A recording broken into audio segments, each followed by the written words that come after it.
Guys, welcome back to Strong Successful Male. So for today, I'm going to go over an email that was sent from a subscriber. And this guy's email, he shares his story about how 20 years ago, in 2001, he met this great woman at this church social event. Church, I want to point out. And they really hit it off and all that. And eventually, she became his wife. And when he met her, he obviously really liked her. He was attracted to her. They hit it off. And as he describes and tells his story, there were definitely red flags there. But he chose to ignore them. And one of the biggest red flags she had, and in my opinion is a humongous, ginormous red flag, was the fact that she had been divorced 3 times. Not once, not twice, but 3 times. But obviously he liked her and decided to let that go, hoping that probably she was changed or learned a few things through her 3 divorces, and it'd be different. Well, unfortunately, you're going to see through the story that basically he should have paid attention to the red flags. And I'm doing this story, guys, and I'm sharing this because he obviously shared it with me to help other guys out. I'm sharing to help you guys out and to emphasize how so important it is to always be looking out, always paying attention to the red flags, even if they're small. And if you happen to meet a gal that has humongous red flags, like been divorced 3 times, that is a sign to run, okay? You're out on a date and she's mentioned she's been divorced 3 times. Check, please, okay? Because that's going to bring you nothing but headaches and problems. And you got to learn about her past, at least of what she's willing to share, okay? Because a lot of guys think they meet a girl and they're completely mesmerized and completely hypnotized, that's a better word to describe it, by her smile, her pretty face, her big rack, the way her ass looks in a pair of jeans, things like that, and they decide, that past is the past, okay? That doesn't matter. Those were other guys. I'm different. I can change her. Some line of bullshit that we all tell ourselves, right? How many of you guys been in a situation like that? You met a girl like that, and then later on, her true colors came out, and you wish you listened to yourself back then. You wish you listened to this head up here, not the head down south, right? But guys, we can be dumbasses, especially with a hot woman, so, it is what it is. But anyhow, guys, I'm going to share this guy's story and let his story be an example to help some of you guys out that you don't make the same mistakes that he did, because he definitely made them.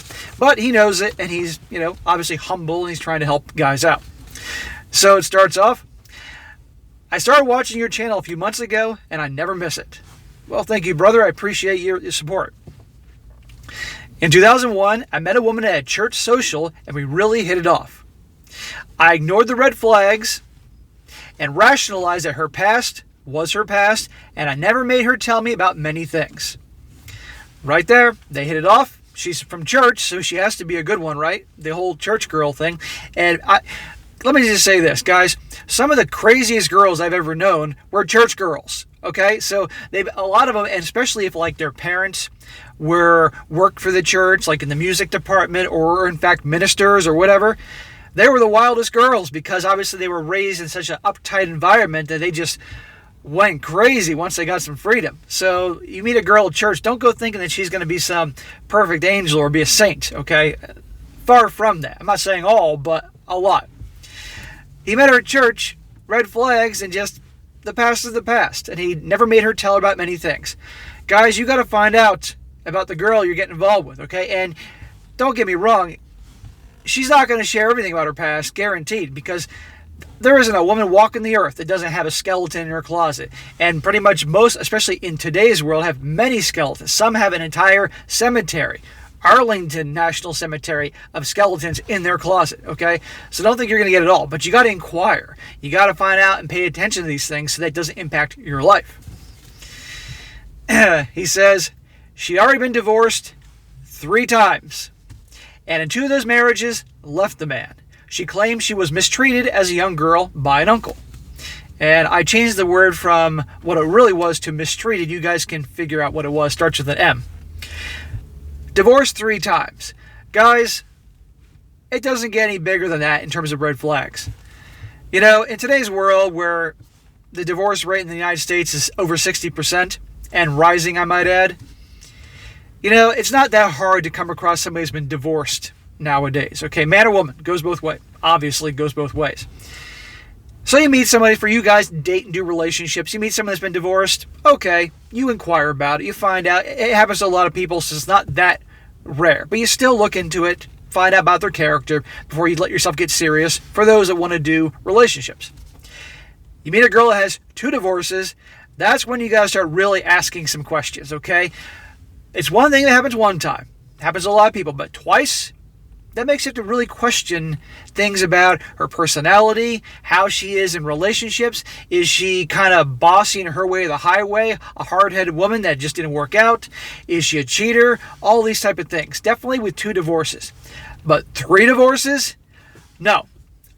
There's something up with her. Okay, there's no way that she isn't involved in this somehow. Okay, she's got serious issues. She could be a serial cheater, horrible with money, a compulsive liar, just any number of things. But 3 divorces, there's trouble. So for any of you guys that happen to meet a girl that you think she's hot and all that, and you're totally attracted to her, and you find that she's divorced 3 times, run. Check police. Get the hell out of there. It's not going to go well for you. You are not going to fix her. You are not going to change her. For you guys that always want to be these white knights and be the Captain Save a Garden tool, don't waste your time. Anyhow,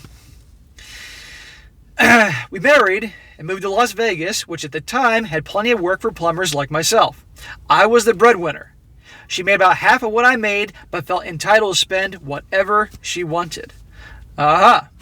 That, my friends, is why I tell you to not have a joint account with your lady unless it's specifically for paying the joint expenses like the mortgage or the rent, the electric bill, the cable, things like that, okay?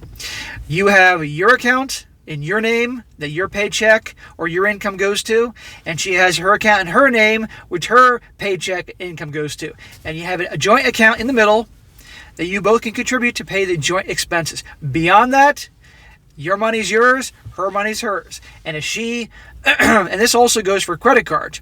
Her credit cards are in her name, you're not attached to her account, and she's not attached to yours. That way, if she's stupid with the spending, it can't impact you. And it goes both ways, because guys can be stupid with money too. But this is a men's channel, so I'm helping guys out with women. So she racks up things on credit cards, it's in her name. Okay? And she can't take it from your personal account. A lot of guys do the account where they put all their money in the joint account, and she spends like crazy. She spends like there's no tomorrow. Don't do that, okay? And that's probably what happened here. Or she just racked up the credit cards, and basically, I got to pay my credit cards, and of course he paid it. No. And this guy, since he's the primary breadwinner, got to lay down the law. But obviously he didn't. Obviously looking back, he would have done something differently. But guys, you got to lay down the law and make sure that she's not going to go pissing away all your money. Okay? But again, separate accounts. And these are things you obviously learn about ahead of time before you actually take the plunge and get married.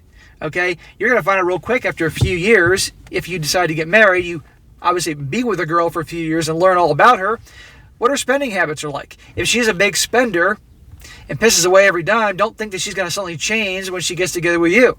No, because people are like that. They can't help themselves. They can make $1 million. They can make $1 million a year after taxes, and they'll find a way to spend $1,000,001. Okay? Trust me. And again, it goes both ways. I know guys like, I got a friend. This guy, I've known him for 15 years. He's always broke, and he makes good money. He cannot help himself. He's a compulsive spender. Spend, spend, spend. People don't change. He says she never saved a dime, and in fact, by the end of the month, we would be broke. Collectively, we made $130K a year. $130,000 a year now is comfortable, but $130,000 a year like 20 years ago, because he met her in 2001, out living in Nevada outside Vegas, that's a darn comfortable living, unless somebody can tell me otherwise that lives in Nevada in 2001 or the early 2000s. I know the housing boom was going on outside Vegas then, or in Vegas. But still, $130K is comfortable, but she still found a way to piss it all away. The guy should never have allowed that to happen. He should never have gotten together with her, but he certainly shouldn't allow that to happen.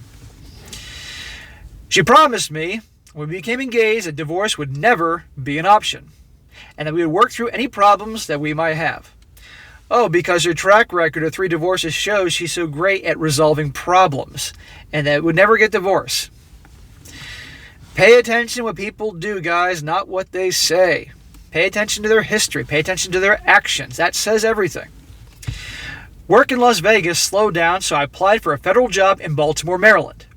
I was forced to relocate, and she decided to stay in Las Vegas for a year, red flag, so she could have an operation she needed and then would join me.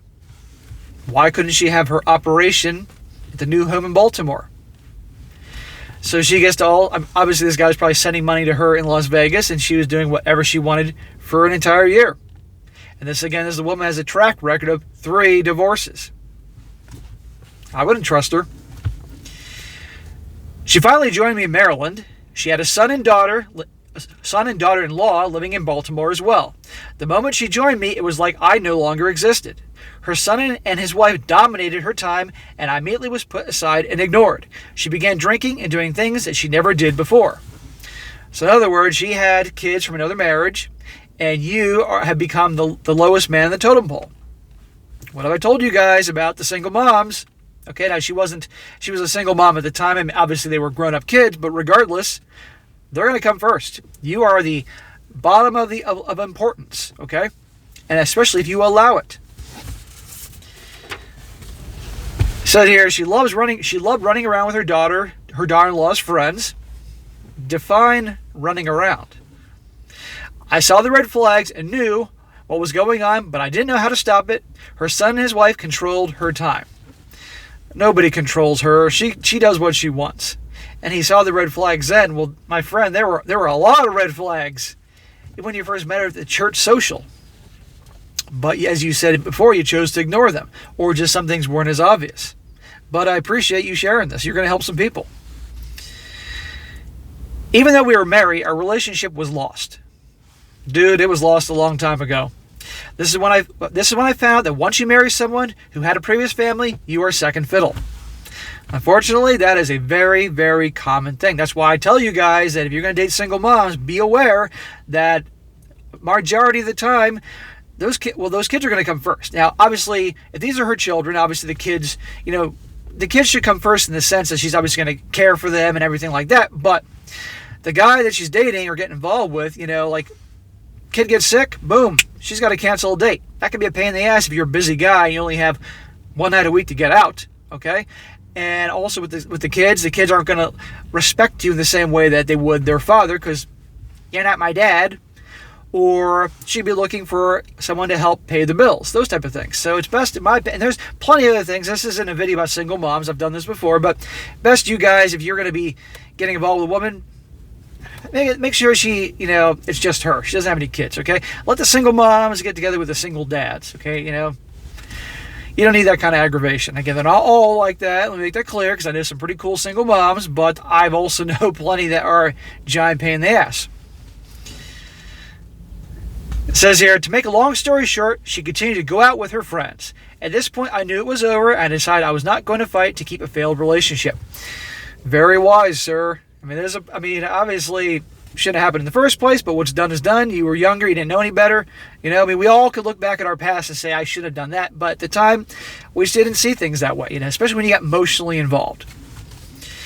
I went to Indiana to see my daughter for the weekend, knowing that when I got back, she would be gone. How about that? He absolutely knew when he'd go on vacation to visit his daughter, and he got back, she'd be gone. What does that tell you? Sure enough, while I was driving home after a great weekend with my daughter, I received a text message saying that she had left me. After 8 years of marriage, she was so pathetic, she could not even face me and use a text message to tell me. I got home and I knew I had to move on. So much for the whole, I don't ever want to get divorced again, and we're going to talk and work things through. What I tell you guys earlier in the video about pay attention to somebody's actions, not their words. Right there. Oh, I want to work through things. We'll talk it through. I don't want to get divorced again. Then things didn't go the way she wanted, and she started out hanging out with the daughter-in-law's friends, which means she was probably partying and riding the carousel behind the scene. But this guy probably was just so done with it, he probably didn't even give a crap at that point. Well, that sucks, but it shows her character. All of this shows her character. And broke up with him after 8 years of marriage with a text. Well, that sucked in one sense because obviously that was such a slap in the face of disrespect and what he went through. But on the other hand, she's out of the picture. She's done. So that was his day of freedom. We've been divorced for close to 10 years now. I am retired and have 3 healthy pensions, and I am enjoying life. Awesome. I've not been with anyone or dated anyone in over a decade. Well, I can certainly see why. I'm not willing to put my retirement in jeopardy for some crazy woman to take from. I failed to mention that she left me for another man and had been cheating on me. I'm not surprised. You can see right through that. I'm sure at the time there was a part of him that just knew what really was going on, but just didn't care. At that point, he was done. Probably, maybe he was subconsciously hoping that she would do that just so that he had an excuse to get rid of her. Who the hell knows? I've had 2 marriages and both wives cheated on me. That sucks, man. I'm sorry to hear that, but it's today's world, and it can be argued that you definitely did some things, didn't help your situation, but let's be honest here. The woman I don't know about your first marriage, but the woman you married here in this story was obviously a piece of garbage. And now she's going to be divorced 4 times. And she'll get together with some sucker who doesn't know any better, and she can obviously turn on the charm, and will probably be, eventually, he'll be the 5th divorced in her situation. Now that I'm on my own, I've never been happier in my life, and I have more money than I know what to do with. Thank God there are millions of cats out there to keep these cheating women company. Feel free to share this if you want. Keep up the good work. Well, I appreciate you sharing your story, man. Obviously, that wasn't easy because you obviously know you messed up and obviously had a tough situation with her. But you know what? You're not the only one. There's plenty of guys out there that, especially guys watching this channel, that have been in bad marriages or relationships where they were taken advantage of, cheated on, screwed over financially, all that. And guess what? They live to tell the tale. So I do these stories, these personal stories that guys email me to help some guys out that they may not get in the same bad situations as this guy here, and maybe not get in that, or help them know that they can get out of it one day. There is a light at the end of the tunnel, you know. So for a lot of you guys that are in relationships or do marriages, just be aware. You got to pay attention to the red flags. You got to ask questions. You need to take your time. I'm talking years before you even consider getting married, if you're going to do that. Because I know there are guys that watch me that are going to get married, whether it's because of their culture or their religion, or because they want to have kids. They may not want to get married, but they do want to have kids, and they see that as the way to do it. Take time. Take your time. Spend years getting to see her true character. See, understanding her spending habits. Is she more of a saver, or is she the type that pisses away money as fast as it comes in? These are important things. And again, obviously, guys, if you meet a gal and she's hot and she's charming and feminine and all that, and you find out that she's been divorced 2 or 3 times or more, run. Just get out of there. You do not need that, because, you know, we could say that, hey, maybe you can go hook up a few times, have a little roll in the hay and have some fun. But if you're not strong enough, you might find yourself getting attached to her and say, oh, she's different. I can change her. And the next thing you know, you're the divorce guy number 4, number 5. You don't need that. So anyhow, guys, thought you'd like that. Be sure to comment down below. Let me know what you think about this. Let me know, guys, if you've ever encountered any women that's been divorced 3 or 4 times. I'd love to hear about it. And if any of you guys actually made the mistake this guy did and get involved thinking you could change her, let me know how it went. And be sure to like the video, share with your friends, and subscribe. And I'll catch you next time.